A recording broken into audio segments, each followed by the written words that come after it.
Hello বন্ধুরা, good morning. দিনটা ছিল 3 সেপ্টেম্বর, যেদিন আমার মেয়ে আমাকে মা হওয়ার সৌভাগ্য দিয়েছিল। তো আজকে হচ্ছে ওই দিনটি যেদিন ওর শুভ জন্মদিন। তো আমরা প্রথমেই চলে এসেছি ঠাকুরের মন্দিরে, ওকে স্নান করিয়ে বার্থডে ড্রেস পরিয়ে চলে এসেছি পুজো দিতে। আমাদের টাউনশিপের মন্দিরেই এসেছি, বেশি দূরে যাইনি, কারণ মন্দির থেকে চলে এসেছি। আমার মেয়ের ফেভারিট খাবার আমি দিয়ে দিয়েছি। ওর ফেভারিট হচ্ছে মটরের সবজি, মানে ঘুগনি। ও ভীষণ ভালোবাসে। তো আজকে ওর স্পেশাল তরকারিটাই রেখেছি, লুচি আর মটরের তরকারি। তো খেয়ে নিই। তারপরে আমরা চলে এসেছি একদম দুপুরের লাঞ্চে। দুপুরের লাঞ্চে অনেক কিছু হয়েছিল।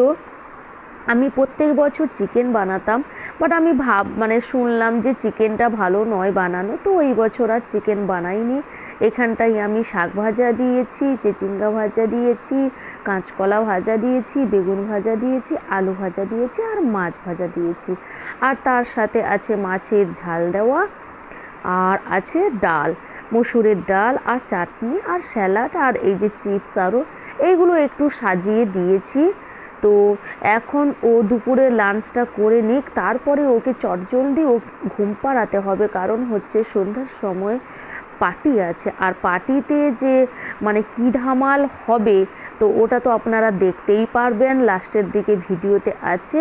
তো ওকে তাড়াতাড়ি করে খাইয়ে নিচ্ছি। আর ভাতটা ছিল গরম, ও খেতে পারছিল না। তো ও বলছিল যে গরম আছে, আমি তাড়াতাড়ি করে কি করে খাবো। তো আমি আমার হাজব্যান্ডকে বলছি এসিটা বাড়িয়ে দাও, তাহলে তাড়াতাড়ি ঠান্ডা হয়ে যাবে। তো এই যে চলে এসেছি সন্ধ্যার পার্টিতে। আর মিডিলে আর কোনো ক্লিপ নিইনি, কারণ হচ্ছে আমি প্রচুর ব্যস্ত ছিলাম, বুঝতে পারছেন, প্রচুর ব্যস্ত ছিলাম। আর এইখানটায় যে ডেকোরেশন হয়েছে, ডেকোরেশনটা আমার হাজব্যান্ডই করেছে, আর আমি একটু একটু বলে দিয়েছি কেমন হয়েছে বলে বলবেন। আর এই যে বার্থডে গার্লকে আমি সাজিয়ে দিয়েছি। এই ড্রেসটা আমি ওর বার্থডের জন্যই নিয়েছিলাম, তো এই ড্রেসটা পার্টির জন্য আমি পরালাম। আর এইখানটায় আমি ভাবিকে বলছি, ভাবিরা কচুরি ছাঁকছে, আর আমি ভাবিকে বলছি ড্রেস চেঞ্জ করে চলে আসতে। আমি সব রান্নাগুলো করে নিয়েছিলাম, বাকি কচুরিটা খুব একটা বেশি করতে পারিনি। তো পরে ভাবিরা এসে হেল্প করে সব করে নিয়েছে। তো এই যে পার্টিতে এখন কেক কাটিং হবে, কিন্তু অনেকেই আসেনি, তাই আমি বলছি যে ফোনটা দাও, ফোনটা করি। তো এখন সবাই চলে এসেছে। আমার একটু গলাটা খারাপ, তো একটু ম্যানেজ করে নেবেন। এই যে সবাই চলে এসেছে, সব আন্টিরা, সব ফ্রেন্ড, সব ভাইয়েরা, সব বোনুরা, সবাই চলে এসেছে।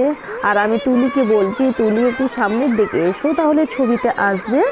হ্যাঁ, তো এই যে সবাই দাঁড়িয়ে গেছে। আর এইখানটায় আমি আশীর্বাদ করে নিচ্ছি, কারণ ফ্যানটা বন্ধ আছে, তো ভীষণ গরম লাগছে, ভীষণ গরম লাগছে। তাড়াতাড়ি করে কেকটা কাটিং করতে হবে, না হলে থাকা যাচ্ছে না, এত গরম। তো আমি এখানটায় আশীর্বাদ করে নিলাম। আর এখানটায় একটু পায়েস খাইয়ে দেবো। পায়েস খাওয়ার স্টাইলটা দেখুন আমার মেয়ের, আর খেতে গিয়ে পড়ে গেল। আর এখানটায় আমি একটু বকুনিও দিলাম ওকে, যে কেমনভাবে খাচ্ছিস। হ্যাঁ, তো এখানটায় এর বাবাও আশীর্বাদ করে নেবে। তো আমরা দুজন একটু আশীর্বাদ করে নিলাম। আমরা এই আশীর্বাদটা দুপুরবেলা করি।